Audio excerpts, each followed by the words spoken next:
In Mexico City, I was quite surprised when I arrived because I was expecting a more like close-minded country. And actually, especially in Mexico City, but even when I traveled, people are like super accepting towards LGBT. Even in the street, I see like many like queer couples, can be like lesbians, gays, like even more than in Paris.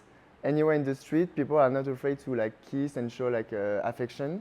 So I think like reactions towards gays are easier, like more accepting than in Paris. Even for example, when I take a taxi, when I'm in Paris, usually I can be afraid to show, when I'm with a guy in the taxi, I can be afraid to show affection. And in Mexico, I did it like many times and I didn't feel threatened or whatsoever.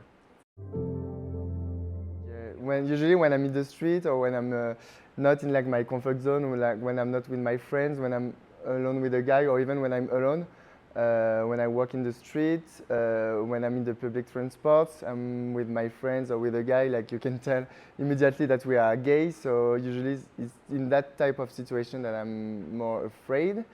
But in Mexico, I feel super, super safe. Biggest challenges are outside the community, but also inside the community.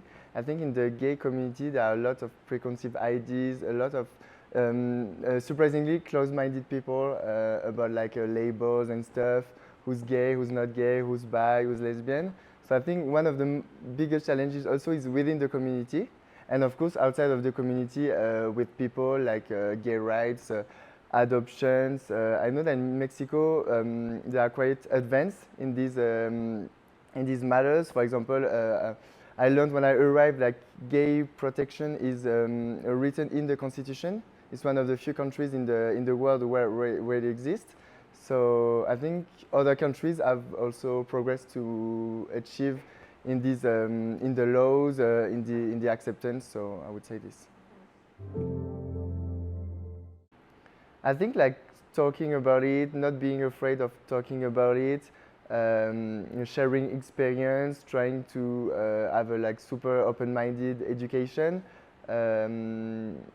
Like talk super freely, like from a young age, like not being like in the way we talk, not having like stereotypes. For example, talking to your child, if he's a boy, oh, when you will have a girlfriend, you can say when you will have a girlfriend or a boyfriend, it can be both, blah, blah, blah. This kind of stuff, like being super like open-minded and super have a freedom of speech when you talk to your children, like, and be, like everything is okay, like, so that he can accept himself or herself in the future. Yeah. Because in society, usually when you educate your children, you have like a way of educating. So when you're a boy, you have to hang out with the boys. For example, me, when I was young, I remember my mother, even if she's super open-minded now, but she was like, when I was doing my birthday, she was like, you have to invite more boys to your birthday because you can have only girls to your birthday because people will make fun of you, I don't know.